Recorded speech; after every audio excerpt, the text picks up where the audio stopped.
All right, guys. Hello. Welcome to the Hold My Helmet Football Podcast. I'm your host, Will Reichling, and I'm here with Jake Asman he's the host of the Jake Asman Show. He speaks for many Jet fans. I mean, when the New York Jets have a loss, he is our therapist. He's also a host on 98.7 FM ESPN New York. Jake, how are you? Will, I'm doing great, man. I mean, well, let me rephrase that. I'm doing as well as I can be doing, given the state of our football team. I definitely hear you, man. And let's just get right to it. Zach Wilson, he's going to start again. Should he ever start again? Like, should he have just been cut after the comments like he's made to whoever it was, teammates? I don't know if it was someone in his camp.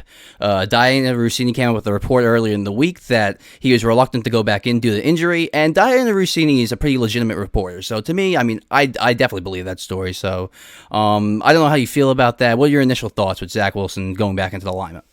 Yeah, look, I mean, I've been very outspoken that I believe the reports, and the fact that he is starting to me is yet another indictment on the Jet organization and specifically the GM, who put together maybe the worst quarterback room I've ever seen after Aaron Rodgers, of course, was injured 4 plays into the season. So, I mean, him starting, I don't think he should start. I'd give Simeon the opportunity with a full week. It's probably not going to make a difference whether they play Zach or Simeon. It kind of just feels like it's rearranging deck chairs on the Titanic. So, it is what it is. I mean, Zach Wilson's got 6 touchdowns, 12 turnovers all year.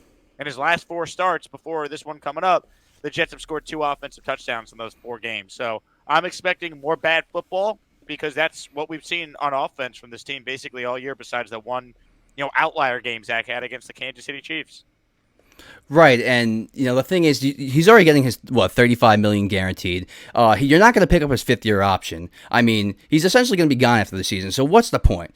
The only point of this is you're going to. I mean, even if he has a decent game, I'm just afraid that fellow Jet fans are going to get riled up again and say, "Oh my God, he's got some." I don't want to see that anymore. Like, I think it's kind of like a merry-go-round. We've went through it over and over and over again. Trevor Siemian, I mean, it's not going to be much better with him either. I mean, when I feel like the coaches see things in practice that we don't, and I think there was a reason why. Now I kind of don't blame Saleh why he didn't bench Wilson in the first place. Clearly, he probably was the best option. That's not saying much, but I would have liked to see Simeon at least for one start. I mean, he looked like he was trying to throw the ball down the field, although he did have a couple fumbles, but.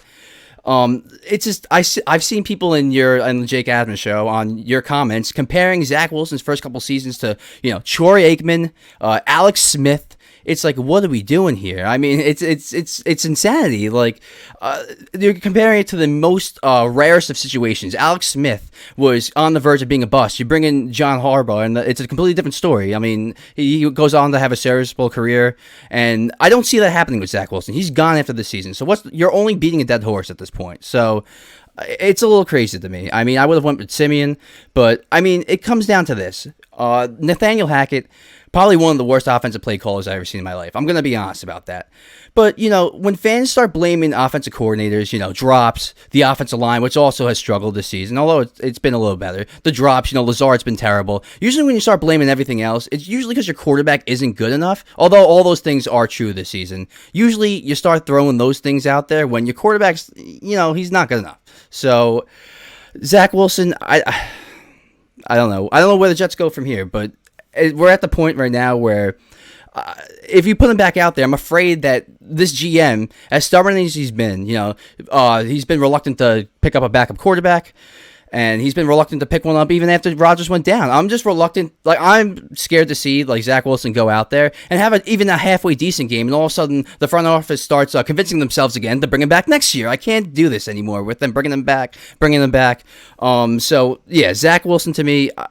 They should have just cut him after this week. I mean, if he's the idea that he's matured in the matter of one season, I don't necessarily believe that. I think he just got better at knowing what to say to the media.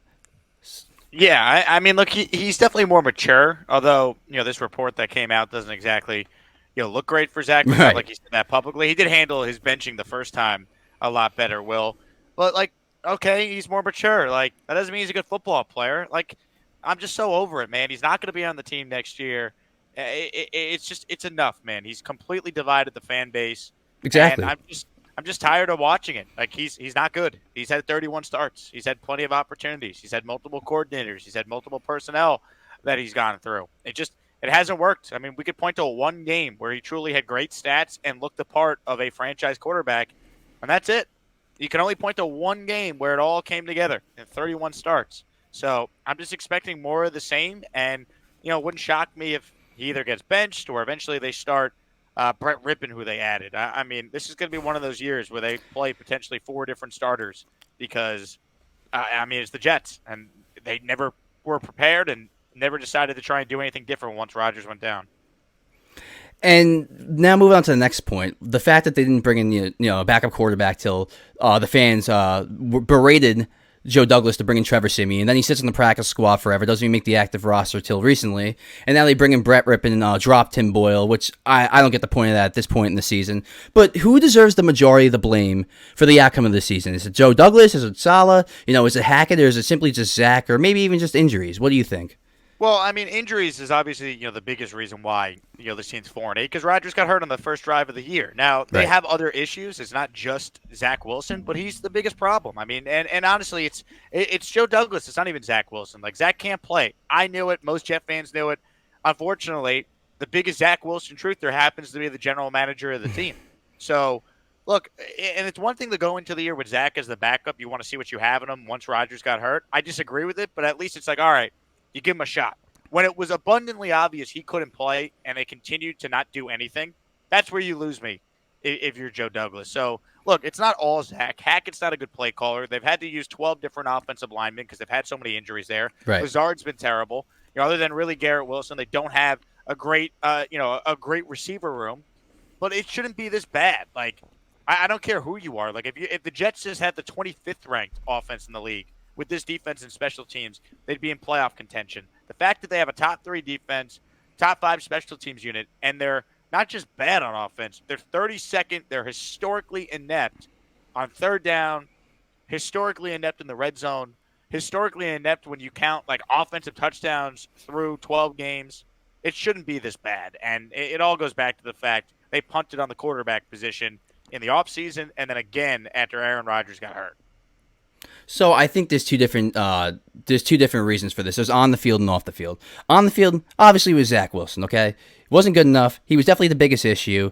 And the fact that even after last year, we decided to bring him back. Maybe Rodgers can salvage him. You still could have made him the third stringer and bring in a legitimate backup. There's no reason to make him the backup of this team with a 40-year-old quarterback that could have went down any minute. So you could have done that with him as the third string. And I guess a little bit of that is Joe Douglas being a little bit stubborn. But so that's the point with the off the field thing. Joe Douglas. He had the opportunity in the offseason to go and sign a legitimate backup. He had the option to bring back Mike White, didn't do that, goes to Miami. He had the option after Rodgers went down to bring in a quarterback, didn't do that. And then we all get fooled by Zach, against the Chiefs, and maybe a couple others kind of decent games. And I guess, Joe Douglas got a little bit fooled. And then he as the trading deadline got closer and closer, he still didn't sign or trade for a backup quarterback. And that kind of basically is the downfall of our season. Zach Wilson and Joe Douglas being reluctant not to move off of Zach Wilson. And it's kind of crazy to me because how is this the same GM that, drafted Sauce, traded up for Jermaine Johnson, traded up for Breece Hall, drafted all these nice pieces, Elijah Vera Tucker traded up to get him. And it's the same GM that's stubborn to move on from Zach Wilson, stubborn to bring in the backup quarterback to back up Aaron Rodgers. And that makes me want to kind of ask a little bit, did Woody Johnson have a little bit to do with this? Did he tell Joe Douglas and Robert Saleh, you're good for this year, just play it out and you'll be back next year? Do you think Woody Johnson had a role in that? I don't believe so. I think what happened was Joe Douglas believes in this quarterback that he drafted second overall. He then saw this quarterback, when he was on the precipice of having to replace him, have that career outlier game against the Chiefs when the Jets fell to 1-3 that night, but Zach played well. Well, after that game, they won 3 straight games. Even though Zach was not great in those games, he was okay against Denver. He was against Philadelphia. Right. And he was awful against the Giants, but they got handed a win. They're now 4-3 going into the trade deadline, and he looked at it like, hey, we're winning. We can win with Zach, and he didn't do anything. So I think that's truly what happened here, right? Like, they were fooled by the Chiefs game, thinking that that's who Zach can be, or it's going to look a lot better moving forward. It never did, and he just refused to ever add anyone. I think part of it is Zach, to me, is very mentally weak as far as being a quarterback. And I think they were concerned that they added a legitimate quarterback to that room, a Carson Wentz, a Josh Dobbs, Jacoby Brissett, it would rattle Zach. And I think that's such nonsense because if that rattles him, then you know what? He's never going to be your guy anyway. But I think that was part of their thinking into not doing anything. And I truly think this was the classic case of a general manager believing in his draft pick, being stubborn about his draft pick. I don't think it was Woody saying, you got to play Zach or you're not going to make a move. Because I think Woody wants to win. He spent a lot of money this year, and he's getting nothing to show for it, unfortunately. I think this was truly just a horrible bet on a pick that Joe Douglas made that he refused to acknowledge he got wrong. Yeah, he had that good game against the Chiefs, and I feel like he had a couple okay games following that. And then he was like, "See, I told you. Look at this." And then it kind of gave Joe Douglas and Jet fans a little bit of false hope. We kind of thought, okay, maybe Zach can do this, and even like me, I was getting a little bit hooked in. I'm like, okay, maybe he can improve on this. And then it turned back to the same thing as last year, if not even a little bit worse. And, that brings me to the next point. Would you make any changes to this coaching staff, to the front office? Because Joe Douglas, as much as he's done good, he's almost done as equally bad with the reluctance to move on from Zach Wilson and a couple other picks. I mean, even players like Ashton Davis now are kind of starting to come through. So he has a lot of good with him, but just the most important position is quarterback and even tackle with Becton. I like Becton. When he plays, he's decent, but he's always kind of hurt. So the most two important positions, quarterback and tackle, he kind of whiffed on. I like Joe Douglas. I would keep him. What would you do? Yeah, look, I do too. I still lean with him back and Salah back because I just think it makes too much sense if you're trying to go all in and win next year. And if you don't win, it's a lot easier to then clean house and keep everyone on the same timeline. But I mean, how he handled this year is a fireable offense. I don't think he'll be fired. I don't think he should be fired. But, I mean, this has been an unmitigated disaster, and so much of it was preventable. Obviously, you can't blame the Jets for Rodgers going down. That's just horrible, horrible luck. But the fact that he just did nothing. Even if he tried to do something and it didn't work, at least they could say, you know what, at least they tried. What are you going to do? You lost Aaron Rodgers. They didn't do anything, and they did nothing at the deadline. Forget just adding a quarterback. No trades for receivers, offensive linemen. Where's Roger Saffold? Oh, their big move. They signed him to the practice squad. They're going to elevate him to the 53. They haven't done that yet. That was on Halloween. I haven't seen him once. Yeah. So. I mean, I don't know what he looks like. The whole thing is such a joke, Will. So it's been a brutal year. There's no other way around it. And you could have just summed that draft pick for Zach Wilson up as, okay, look at all the other quarterbacks drafted behind him. I mean, Trey Lance, haven't even seen him hit the field really. Justin Fields been up and down, but still, as far as right now, the jury's still out on him. What is it, Mac Jones too? Mac Jones is completely terrible now. He's going to be out as of the Patriots now. So, I mean, you could have just summed it up as it was a weird draft. It was a COVID year. I'm pretty sure most people didn't go to the combine. It was just based on pro days. You could have just summed it up as that, but he continued to kind of be stubborn and double down on this. And I would keep Joe Douglas too, because I feel like look what he did to that defense. I mean, he's completely revamped that defense. Other than Quentin Williams, he's completely revived that defense. I mean, they got players everywhere, and most of them are on rookie contracts, so he definitely gets an A for that. As far as the offense, drafted Garrett Wilson, great player. Brees Hall, playmaker. Elijah Vera Tucker, when he's healthy, pretty good. Same with Becton at times. But, the lack of the quarterback position, I like Tippmann too. Tippmann's starting to show some promise, but like I said, the most important position is quarterback, tackle, kind of whiffed on. You're going to get another shot at a lineman in this draft, but as far as Robert Saleh, I like Saleh too. Like I said, the defense completely revamped. I mean, when Saleh was his first season as head coach, they had the worst defense in the league. Within a year, they went to top 5. So Robert Saleh knows how to coach defense. He knows how to rally a team too. Because in week 1, when Rodgers went down, that team could have just given up. And they didn't. They fought back, and they beat Buffalo in one of the greatest Monday night games I ever remember. I was there. Pretty sure you were there. So it was a crazy game. The atmosphere of that game was crazy. But, I mean, I guess what you could do is demote Hackett. I mean, I don't see Rodgers being okay with them getting rid of him completely. You could demote and bring some other guy. And I think Rodgers is smart enough to understand now that there's a lot of tension right now within the media, within the locker room, that something is probably going to have to be done. And, like I said, they're going to have another chance in the draft, probably drafting a tackle, maybe a quarterback, maybe a receiver. Where do you see them going in the draft? Do you see them taking a tackle within their first pick? Do you see them going with a quarterback in the first round? Or do you see them, going with a receiver? Yeah, it's really going to depend on, I think, what happens with Devontae, right? If they can get Devontae Adams, then I think they're more likely to go tackle in the first round. If they can't, and Marvin Harrison Jr.'s there, or Keon Coleman, or Malik Neighbors. I know everyone loves Harrison Jr. It's a great receiver class, though. Remember, Garrett Wilson wasn't the first receiver taken his year either. There's multiple good players in this draft, so I'm not so concerned about, well, they got to pick here so they can get this player. I think a lot of what they do in the draft is contingent on, well, what happens in the offseason leading up to that point, Will. So I guess we'll find out. If I had to guess, I'm going to say they go O lineman with their first round pick, and they'll use free agency or the trade market for a receiver. Like Devontae in a trade is a possibility. Mike Evans in free agency, or Higgins in free agency, I believe, is a possibility. So there's a lot of different options they have. I think a lot of it comes down to the makeup of the team going into the draft. So it's tough to say right now. So Rodgers said, I mean, he basically told Woody that he's coming back next year. He's playing for the Jets. So he's going to be here. But regardless if he was here, if we had to go get a quarterback, we need lineman help. We definitely need a tackle. I think we go tackle in the first round regardless. Maybe we take a quarterback in the second and third round. Who knows? Or we sneak back into the first round late. I don't know. That's still up in the air. I absolutely agree. I think you go out and you trade for Devontae Adams. Maybe you sign a Mike Evans. The question I have about that is, I think Devontae Adams, it would probably require draft picks. Would there be any scenario where, even if you wanted to go out and shop for more picks in the draft, would there be a scenario where you would have to trade any of these defensive pieces? Would you be okay with that? Like trading maybe like a CJ Mosley? Would that be on the table? So I wouldn't trade Mosley because I think he's so important for the defense, right? Like, he's a leader. He calls the plays. I guess I would be open to it. But like, who are you really trading? Like, Mosley doesn't make sense because he's also an expensive veteran who's an aging player. Like, Yeah. you're not really gonna get much for him. The guy you could have traded was maybe Bryce Huff, but they need him. They should pay him. Yeah. And he's a free agent now, so it's not like you could like trade him. I really don't see that as a scenario they would go down. I think they'll trade draft capital if they want to acquire players rather than basically weaken their defense to get offensive players. I think between their cap space and their draft resources, there should be enough to get a bona fide receiver, a bona fide tackle, another lineman for depth, another receiver for depth. And they're not like that far away if Rodgers is healthy from being a damn good team next year, you know?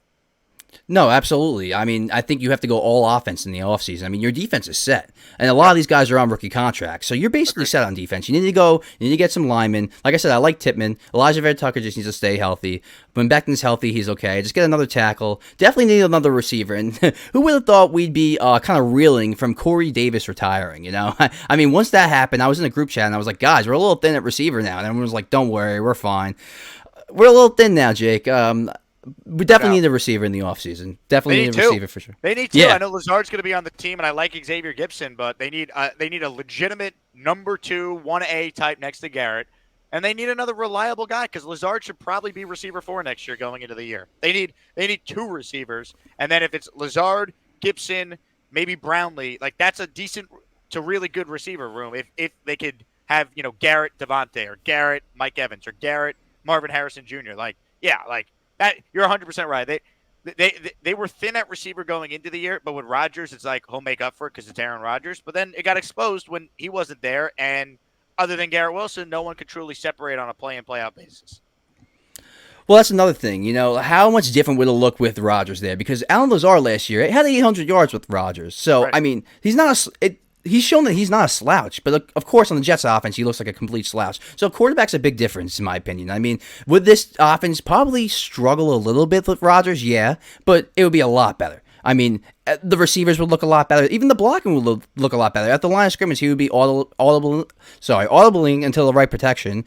He's great at the line of scrimmage, very smart guy. And that's where Zach lacks the most. I mean, reading the field, reading the line of scrimmage, that's Zach's weakness right now. So I find it hard to believe that Lazard was that bad this season. Yes, he's more of a 3 or a 4. He should not be a 2. So they definitely got to go get some receiver help. Probably one guy in the draft and one guy they trade for or sign. So that offense is definitely a priority for the Jets. But I'd like to go around the rest of the AFC East, starting with the Miami Dolphins. That Black Friday game with the pick 6. We won't even get into that. But look, are they legitimate Super Bowl contenders, or are they just a playoff team that's frauds? Because we've seen them, kill teams like the Commanders, but then get outclassed by teams like the Eagles. So what are the Miami Dolphins? I think they're a very good team. I wouldn't pick them to go to the Super Bowl. I still got to see what Tua is like in the playoffs. He's never started a playoff game. I still got to see what Miami's like when they actually play a good team. Beat a team with a winning record. The Dolphin fan will point to, well, we beat Denver. You beat Denver when they were when they were ass, man. They gave up 70 points to you. Like, that wasn't an accurate representation, obviously, on the team they've ended up being. And now they're not even a winning team right now. They're 6-6 after they lost to the Texans. Miami's very good. And anytime I talk about them, I sound like a hater because I'm a Jets fan. I just want to see them beat a good team. Tua's had a great year. He's healthy. That's been key. But, like, they beat a bunch of jabronis. Like, beat a good football team. They still have Dallas and Baltimore on their schedule. Win one of those games, and I'll start to believe more in your ability to actually go on a deep playoff run. I agree. I was very high on Miami in the offseason because what they showed me last season was that when Tua is healthy, he puts up numbers. I mean, he finds Tyreek Hill over the field. Not to mention that he's running wide open half the time. I mean, the crosses over the middle, it's like cover him eventually. But look, the defense is definitely improving. Jalen Ramsey coming back has been huge for them. That pass rush has been it's been a little bit better on defense. Offense, it seems like they choke against those good defenses. I mean, when Tua gets pressured, specifically up the middle, I mean, he struggles to move out of the pocket and make throws out of the pocket. So I've seen that the Philadelphia game, it was facing a lot of pressure up the middle. The Chiefs too, they fell down 21-0 in the first half, was facing a lot of pressure up the middle, struggled to move out and make those throws. So when Tua gets pressured, I feel like he starts to struggle, even though I do think Tua is a pretty good quarterback when he has the talent around him. Now that's key. They need to run the ball effectively. They need to Tyreek Hill is always going to be open, so that's not really a thing. But I think they need to get Jalen Waddle a little bit more involved. And I'm right there with you, man. I need to see them beat a team better than the Broncos. So the Broncos were terrible at that point in the season. Let's be honest. 70 points, they kind of gave up towards the end of the game. There was no reason that they should have allowed 70 points because that Broncos defense is actually a little underrated. They got Surtain back there, very good safety, Justin Simmons. So, look, I still think Miami's a little bit of frauds. I think they're the 1 seed right now, surprisingly. That's how up and down the AFC's been with all the injuries of quarterback. So, what's Miami's ceiling? I think they probably win one playoff game and then they're probably knocked out. But because I haven't seen it yet. I won't believe in them until I see it, and then they'll prove me wrong at that point. I'm just waiting to see it at that point. I'm not going to pick them until I see them prove it to me. So that's really it with Miami. On to Buffalo, the Buffalo Bills, and I think they're sitting. Yeah, that's what I was going to ask. They're sitting at 6-6. Do you think they make the playoffs? They're out of the hunt right now. Well, they're actually, I guess, still alive because 6-6 is like what, one game out of a playoff spot in the AFC, right? But their schedule is just brutal down the stretch. They play the Chiefs this week, and the Chiefs are coming in off a loss, so it's tough. I mean, they're gonna have to win some games that they're an underdog in for me to take them seriously again. I mean, they don't look right. They don't feel like the same team that they've been. Like, they have so many injuries on defense, which this Jet fan is not going to feel bad for them in regards to injuries when you look at what the kids have been through, but. I don't know. There's something that feels off with the Bills this year. I don't see them making the playoffs when it's all said and done.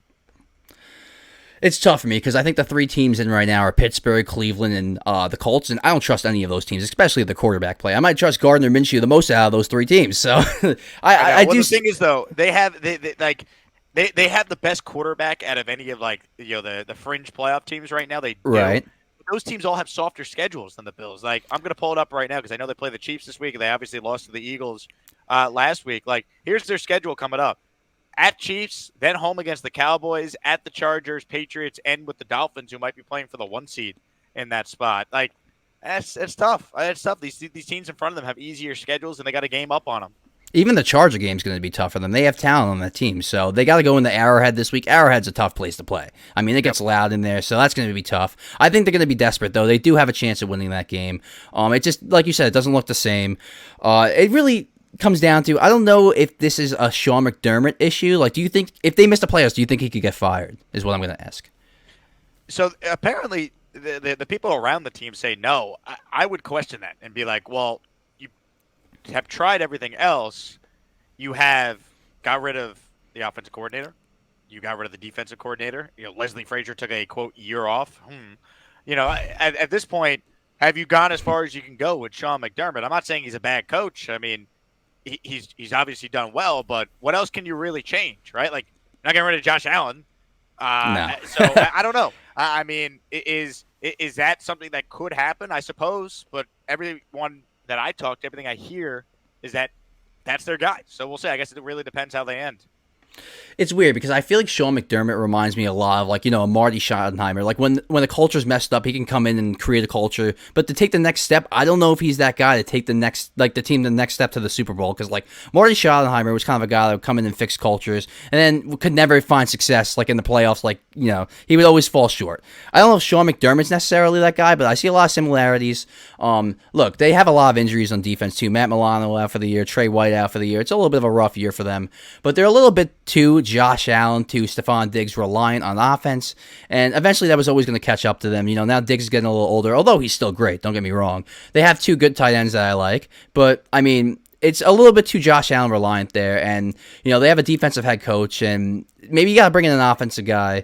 I think they give him one more year too, just because he turned that team around. I think they made the playoffs with Tyrod Taylor, his first season as head coach. So he showed that he could lead a group of men. He could definitely do that. Now, can you take Josh? They made the playoffs with Allen in 2019 before he was like the Josh Allen we've seen now. Yeah, he was a little shaky that season. I remember. Yeah, and then you're right. He did make the playoffs with Tyrod, and they got bounced. I think they won. Didn't they win a playoff game? Or no, they lost the playoff game to the Jaguars. That was the Bortles year. Yeah, that was the Bortles year with Case Keenum on the other side. Yeah, Case Keenum made the NFC Championship. Blake Bortles made the AFC Championship, and I think Nick Foles. Yeah, that was a crazy year. I remember that one. So anyway, moving on. I think McDermott probably gets one more year just because of what he's done before Josh Allen really developed into a star quarterback. He showed that he can lead a group of men to the playoffs. So moving on to the last team in the AFC East, and probably the worst team, even though you got the Jets in there, the New England Patriots. And look, is this Bill Belichick's last season as a Patriot head coach? I think it is. It sounds like everyone I talk to up there is like Bill's ready to move on, Kraft's ready to move on. I mean, it's been an unmitigated disaster for Belichick this year, and it's like, he doesn't have the talent. Well, he's also the GM, which is more reason to get rid of him because he built this god awful roster, right? And without Brady, his record's abysmal. And he's made the playoff 1 year without Brady. They got destroyed in that game.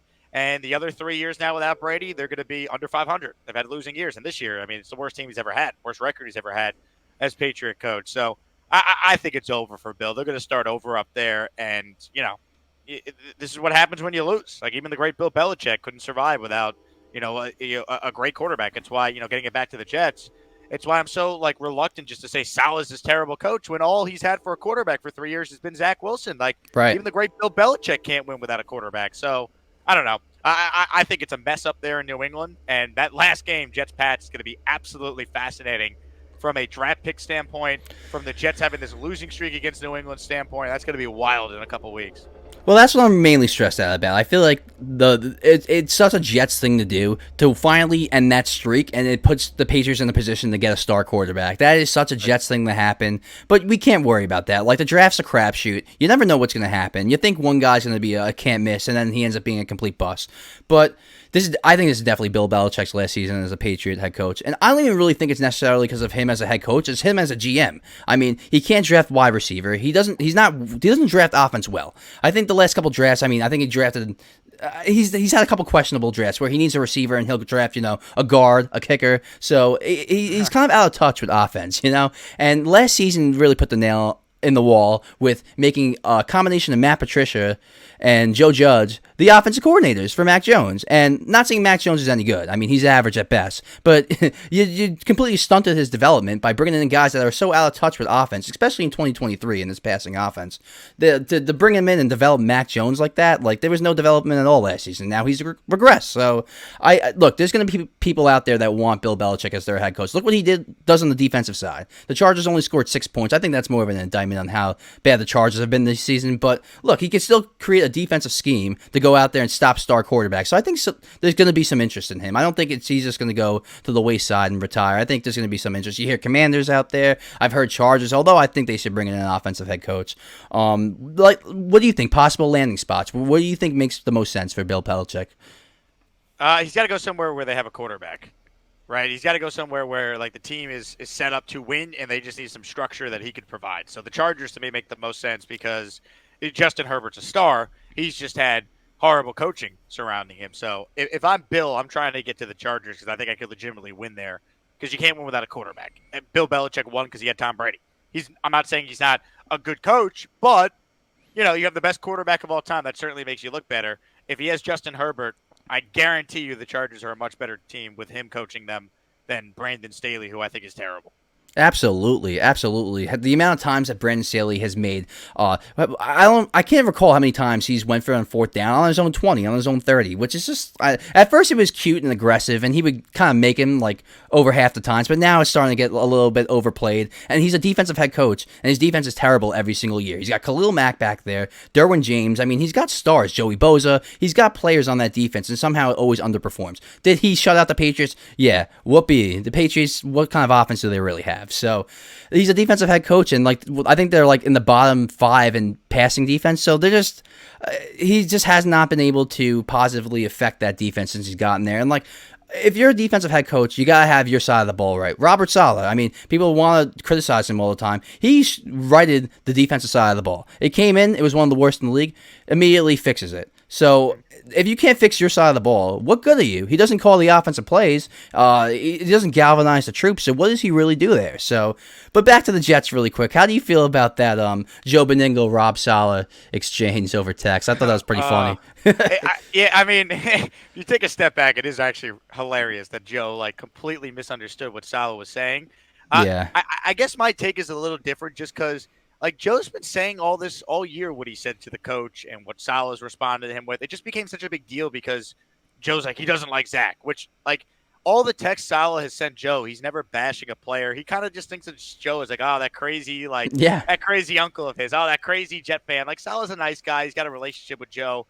But, people are killing Saleh. If, like, Joe, like, I could see why, like, they kind of hit it off and they have, like, a text relationship that's, like, so innocent. But Joe shouldn't have said what he said. He should have known better. The fact that he said, I'm going to say it. He's probably not going to like this. But I'll say, like, Joe got carried away. He's owned it. He's apologized. Like, I've heard people say, oh, well, if Saleh gets fired, it's going to be because of this. I'm like, if Saleh gets fired, it's going to be because he hasn't won enough games, not because he's texting with Joe Beningo. So it's a silly situation, but it's very fitting given how this year from hell has gone for every Jet fan, Well, I think Joe was just a little upset. I don't think he was like trying to leak any news or anything. I doubt he even cares about ratings to begin with. He doesn't seem that kind of guy. He just seems like a fan that just wants his team to win.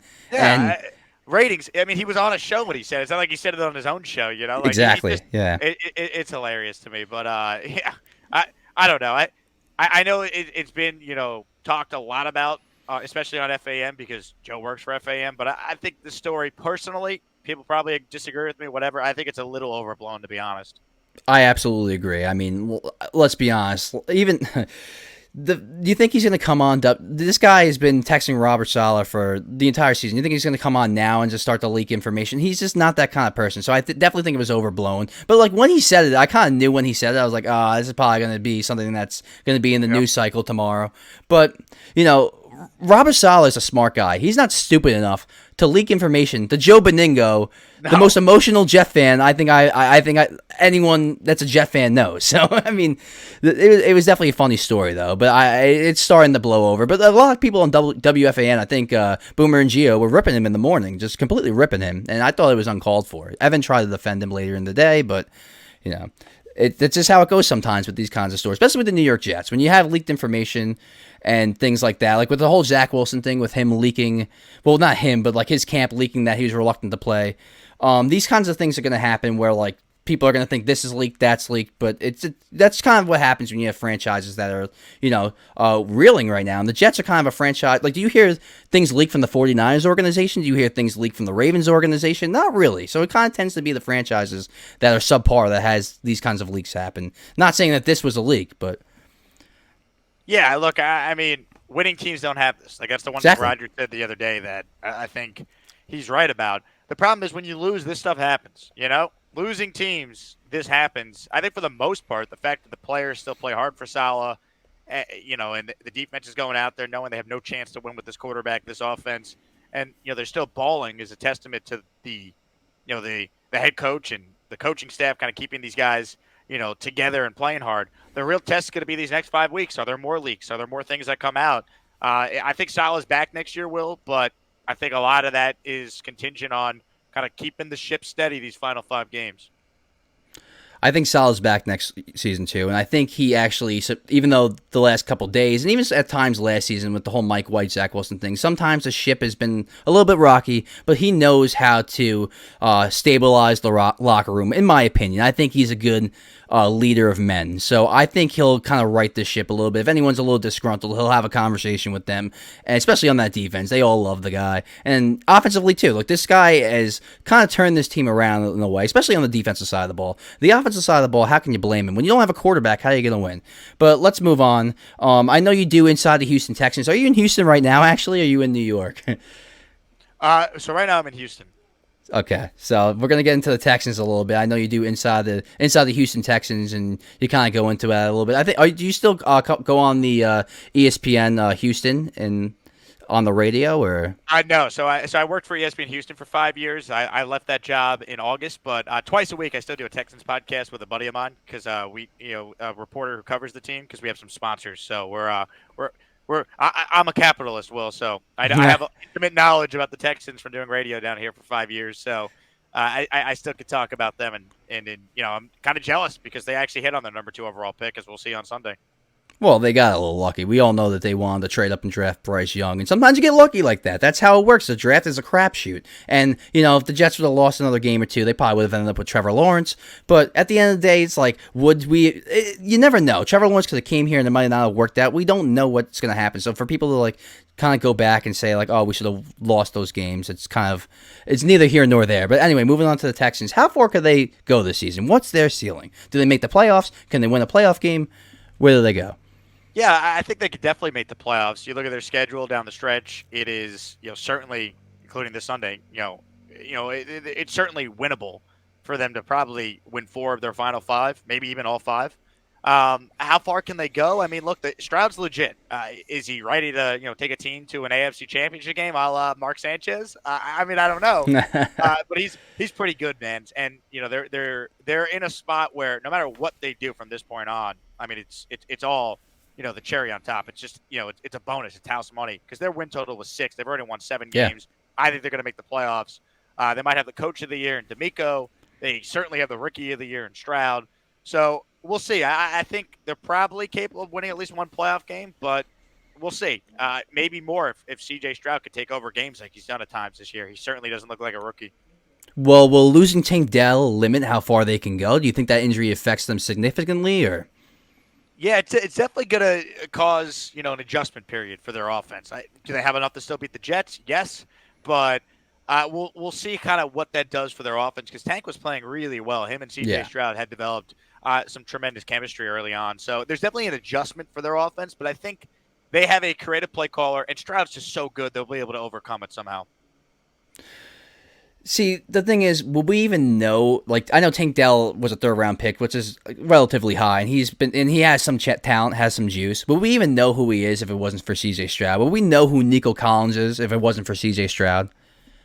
Probably not, because Nico Collins was considered a bust going into this year. The team traded up for him to get him in the 4th round in 2020, and he really hasn't done much. Well, then notice you get him a quarterback, and all of a sudden a wide receiver all of a sudden pops off and looks a lot better, right? It's almost like how Alan Lazard stinks now. Well, right. In Green Bay, he was pretty good, so I wonder why. What changed? So that's why it's like I know football is a team sport, and it is, but you either have a quarterback or you don't. I don't care how good the rest of your team is. If your quarterback can't play, you get exposed. The Texans have started some terrible quarterbacks the last couple of years. Now they finally have C.J. Stroud, and the whole rest of their team looks a lot different. It's amazing how that works. And it's funny because I got to be honest with you, Jake. I didn't even know who Nico Collins was. I got to be honest with you. And he's been there for a few years. I had to look up his stats. I'm like, wow, he's actually been there 2 or 3 years. Yeah. I didn't even know that. So just the fact that one quarterback can change the entire outlook of an organization. And, Nick Caserio came from New England, and people were kind of laughing at him as a GM, saying, because I think he hired David Coley last year, and that didn't work out. And now he looks like a genius. Once you get the quarterback right, everything changes. It's a quarterback league. That's how it's just how it is in 2023. It's sad because, you're kind of rolling. Let's be honest. honest, I wanted to go back to this point to talk about offensive lines being bad and everything. Joe Burrow made the Super Bowl with one of the worst offensive lines in the league. Justin Herbert, as a rookie, set rookie passing records with one of the worst offensive lines in the league. Tyson Bagent, a few weeks ago, with a terrible offensive line, looked better than Zach Wilson. So it just shows that you have a quarterback. I'm not saying Tyson Bagent's any good, but I'm just trying to make the point of it's a quarterback league. Sometimes you could have lesser talent around you, and the quarterback elevates that. So, to be honest with you, who would you take? Because they're both going to be fighting in the AFC South for a while, and they're both high draft picks, top 2 picks. Who would you take, C.J. Stroud or Trevor Lawrence? C.J. Stroud or Trevor Lawrence? I would probably go Stroud, to be honest with you. I mean, I really would. I mean, Stroud's unbelievable from what I've seen. His processing as a rookie is so good, and Lawrence is very good too. But I kept hearing he's generational. He's this, he's that. I don't know. I watch C.J. Stroud. I think this is probably going to be the least talented team he plays on in his career because they have cap space and picks. They're going to add weapons and help him out. I would go Stroud. I know it's crazy. I know it's really early, but I would go C.J. Stroud. I'm going to give you a hot take. I would take Stroud over Lawrence.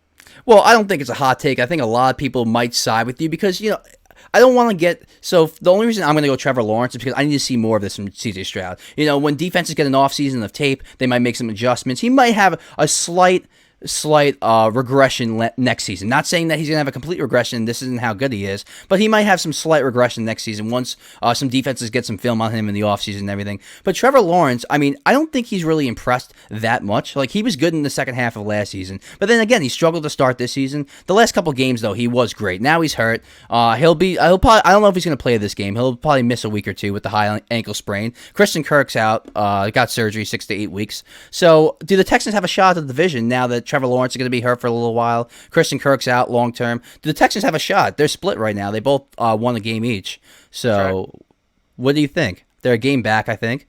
Yeah, they definitely have a chance with the Lawrence injury. The Texans schedule is easier down the stretch than the Jaguars schedule if you look at both. So yeah, I think it's going to come down to when does Lawrence come back. He's probably not going to play this upcoming week, but he has an ankle sprain. How many games is he out for with that type of injury? I don't know.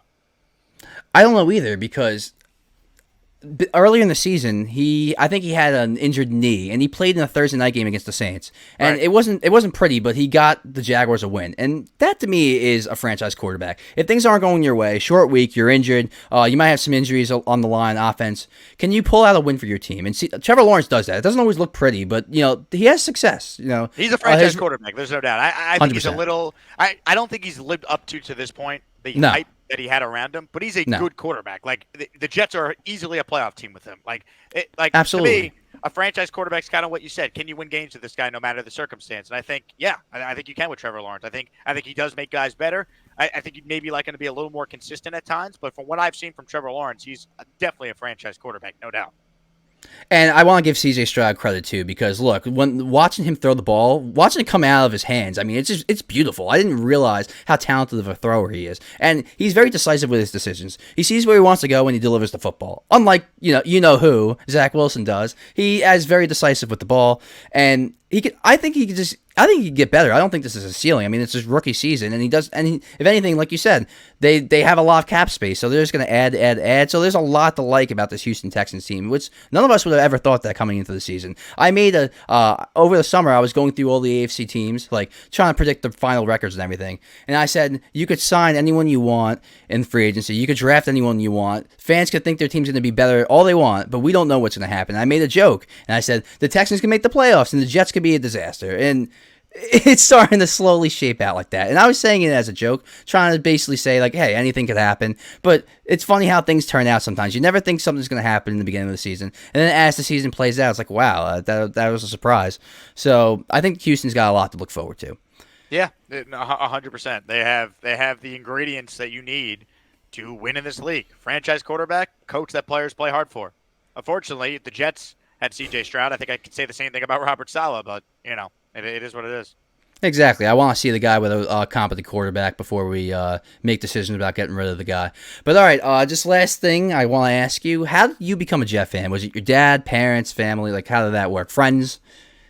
Yeah, it was my dad. My dad and my grandpa. They had season tickets at Chase Stadium, so it was kind of just like passed down to me. My dad, big Jets fan, because his dad was a season ticket holder, watching Namath in the late '60s and all that. So that's really where it started. Um, and on one hand, I love it because it's allowed me to make a living talking about the team. But man, sometimes I do think if he had just been a Giant fan, I would have seen some Super Bowls in my lifetime. That would have been nice. But that's where it started. Thankfully, my dad really doesn't care about baseball. My uncle took me to my first ever baseball game. It was a Yankees game. He's a diehard Yankees fan and kind of passed that down to me. So I've at least seen one of my teams I root for win a championship. So I have that as a Yankee fan at least. Very ironic you say that because my father is actually a Giants fan. And you ask, how did I become a Jets fan? Well, it's pretty complicated. I think when I was younger, I just liked the color green, and my dad would mess with me about it. I think I was just always a guy that liked the underdog a little bit, and my dad would kind of mess with me. He's like, you don't want to be a stinky Jets fan, to the point where I thought the Jets were called the Stinky Jets as a 5-year-old. I'm like, he bought me a Giants jersey, and I was like, no, I want a Stinky Jets jersey, and everyone was laughing at me. But yeah, my whole family's Giants fans, and somehow I'm a Jets fan, and unfortunately, I'm also a Mets fan. So a lot of losing, but you know what that means? It just means when they finally win a championship, it's going to feel even better. So no doubt, man. Hopefully we're around to see it. But I hope Joe B's around to see it, man. I really do. I mean, he's 70. I mean, can they do it within the next 30 years? Like, I feel like Joe B's gonna fight.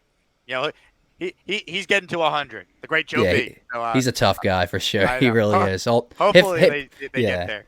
Hopefully. Jake, I really appreciate you coming on. I kind of look up to you in this kind of industry. I watch all your shows, and I just really appreciate you coming on with me, man. You took the time out of your day. I know you're a very busy person. So I just want to say thank you, and hopefully maybe in the offseason we can get another little video going. I just appreciate it, taking time out of your day to come on with me. Thank you so much. Well, my pleasure, man. Great job. Thanks for having me on your show. And it was great to meet you a couple of weeks back out on Long Island at our listening event. So we'll do another one of those in the off season. It'll be a lot of fun. But appreciate you having me, man. Good luck with the podcast, and thanks so much for the kind words.